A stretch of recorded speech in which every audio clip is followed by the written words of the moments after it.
இனியா வீட்டுக்குள்ள இருக்க விஷயம் தெரியாமலேயே வேக வேகமா மாங்காய் பச்சடியை செஞ்சு முடிச்சாங்க. அதுல தான் இஷ்டத்துக்கு மாயா கொடுத்து அனுப்பின அந்த மருந்தையும் கலந்துட்டாங்க.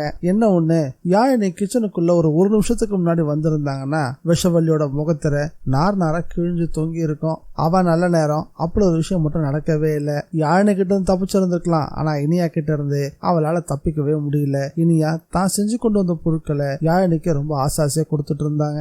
யாழினிக்கு முதல்ல இந்த மாங்காய் பச்சடி கொடுத்துடணும் அப்படின்ற வேகத்துல ஹால்ல யார் இருக்காங்க என்ன இருக்காங்கன்னு பார்க்காம அந்த மாங்காய் பச்சடிய வேகமா எடுத்துட்டு வந்தா. இனியா அங்க இருந்ததை பார்த்ததுமே விஷவல்லிக்கு தூக்கி வாரி போட்டுடுச்சு. இவ எப்ப வந்தா அப்படின்னு தெரியாம முழிக்க ஆரம்பிச்சுட்டாங்க. கையில ஏதோ ஒரு பொருளை செஞ்சு கொண்டு வந்ததை பார்த்ததும் இனியாவுக்கு சந்தேகம் வந்துருச்சு. யாழினி அவங்க கிட்ட ஏதாவது செஞ்சு கொடுக்க சொல்லி கேட்டியா அப்படின்னு கேட்கவும், ஆமா இனியா, நான் மாங்காய் பச்சடி செய்யலான்னு ஆசாசி செய்ய முயற்சி பண்ணிக்கிட்டு இருந்தேன். அப்போ அவங்க அவங்களாவே செய்யறேன்னு வாங்கிட்டு போயிட்டாங்கன்னு சொன்னதும், அப்படியா, இந்த மாங்காய் பச்சடி நீங்க ஆசாசியா பண்ணீங்க அப்படித்தானே அப்படின்னு கேட்க, ஆமா அப்படின்னு மூஞ்ச கோணமாலரா வச்சுக்கிட்டு பதில் சொன்னாங்க.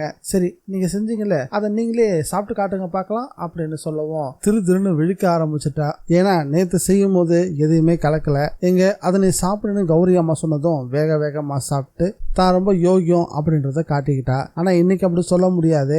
அந்த பச்சடியில அந்த மருந்த அளவுக்கு அதிகமா கடந்து வச்சிருக்கா. அதை சாப்பிட்டா என்ன ஆகும் ஏதாகுன்னு அவளுக்கே தெரியல. அப்படி இருக்கும் போது அதை எப்படி சாப்பிடுவா? இனியா கிட்ட ஏதேதோ சொல்லி தப்பிக்கலான்னு முயற்சி பண்ணி பார்த்தா, ஆனா அவங்க விடுறதா இல்ல. நீ சாப்பிட்டுதான் ஆகணும் அப்படின்னு முடிவா சொல்லிட்டாங்க. வேற வழி இல்லாம சாப்பிட போனவ சட்டுன்னு கை தவறி விழுந்த மாதிரி ஒரு ஆக்டர் கொடுத்து பச்சடிய மொத்தமா தரையில கொட்டிட்டா. தரையில விழுந்ததை இதுக்கப்புறம் யாரும் சாப்பிட முடியாதுல்ல.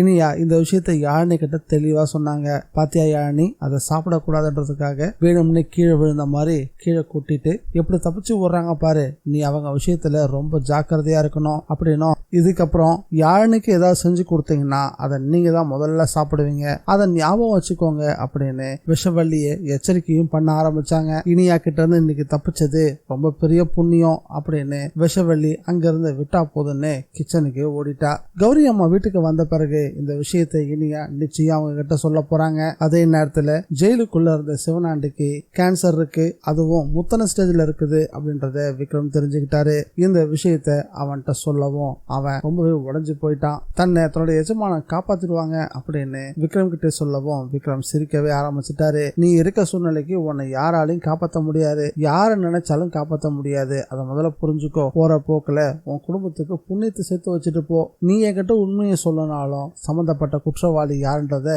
நான் கூடி சீக்கிரம் கண்டுபிடிக்கதான் போறேன் அப்படின்னு சிவனாண்டிக்கு சரியான ஒரு நெத்தி அடியை கொடுத்துட்டு வந்திருக்காரு. அவன் நிச்சயம் தனியா இருக்கும் போது யோசிச்சு பார்ப்பான். விக்ரமும் சிவனாண்டியும் பேசிட்டு இருந்த விஷயத்த அவங்களுக்கே தெரியாம ஜெயிலர் ஒட்டு கேட்டதோட இந்த விஷயத்த மாயாவுக்கும் தகவலா சொல்லிட்டாரு. மாயாவும் சிவனாண்டியை நான் பாக்குறேன் அப்படின்னு போன்லயே சொன்னாங்க. ஒருவேளை நம்ம ஹீரோ விக்ரமும் சுபாஷும் இந்த விஷயம் எப்படி இருந்தாலும் சம்பந்தப்பட்ட நபருக்கு போகும் அப்படின்னு அங்க யாராவது ஒருத்தரை மஃப்டியில கண்காணிக்க சொல்லியிருந்தா கூட மாயா சிக்கிறதுக்கு நிறையவே வாய்ப்புகள் இருக்கு. இந்த வீடியோ பிடிச்சிருந்தா லைக் பண்ணுங்க, ஷேர் பண்ணுங்க. TNVG ரிவ்யூவை மறக்காம சப்ஸ்கிரைப் பண்ணி வச்சுக்கோங்க.